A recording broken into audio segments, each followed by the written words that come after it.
sistem saraf dan berfungsi sebagai pusat kendali dan koordinasi seluruh aktivitas biologi, fisik, dan sosial dari seluruh tubuh.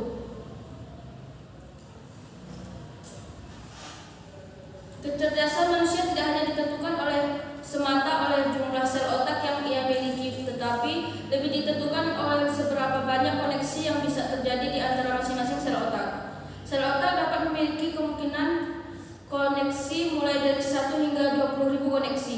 Koneksi antar sel otak akan terjadi jika manusia menggunakan dan melatih otaknya. Semakin sering otak digunakan dan dilatih, semakin banyak koneksi yang terjadi. Dan yang kedua adalah proses otak saat pembelajaran. Strategi dalam pembelajaran berbasis otak adalah yang pertama, menciptakan lingkungan belajar yang menantang kemampuan berpikir anak. Cara otak belajar melibatkan beberapa langkah, mulai dari memperhatikan informasi baru, menyimpan informasi dalam memori jangka pendek, mentransfer informasi ke memori jangka panjang. Dalam proses pembelajaran yang berdasarkan pada cara kerja otak, manusia berusaha untuk menyajikan informasi dengan sedemikian rupa agar materi yang diterima berhasil disimpan di memori jangka panjang.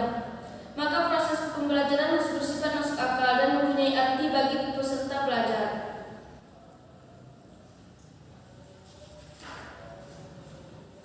Dan selanjutnya akan dibahas oleh rekan saya.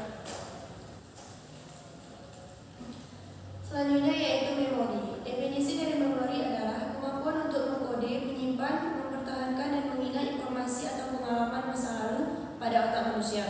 Sebagian besar informasi tersebut disimpan untuk kontrol masa yang akan datang pada aktivitas motorik dan untuk dipakai dalam pengolahan berpikir. Otak manusia ternyata tidak akan penuh apabila tiap neuron hanya dapat menyimpan satu memori saja. Suatu saat nanti otak manusia akan kehabisan ruang penyimpanan. Namun ternyata neuron otak saling berhubung sehingga membantu penyimpanan banyak memori dalam satu jangka waktu. Selanjutnya yaitu pengembangan fungsi otak. Otak manusia mulai berkembang sejak berada di dalam kandungan, tepatnya yaitu sejak minggu ketiga hingga keempat setelah pembuahan terjadi. Pada saat ini, alur saraf yang terbentuk sejak embrio mulai menutup menjadi sebuah tabung yang kemudian disebut dengan tabung saraf. Perkembangan otak merupakan bagian dari perkembangan kognitif yang menggambarkan bagaimana kecerdasan anak tubuh dan mencakup kemampuan berpikir, belajar, dan memecahkan masalah. Keterampilan ini mempengaruhi semua bidang perkembangan yang lainnya. Peningkatan mutu pembelajaran dapat dilakukan dengan berbagai cara, salah satunya dengan menciptakan kondisi belajar yang memungkinkan otak agar berfungsi dengan maksimal.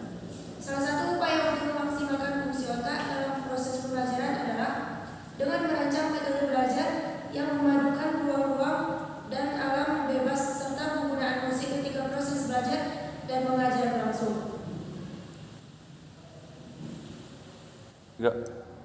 Mungkin cukup sekian presentasi dari kami. Kami akhiri. Assalamualaikum warahmatullahi wabarakatuh.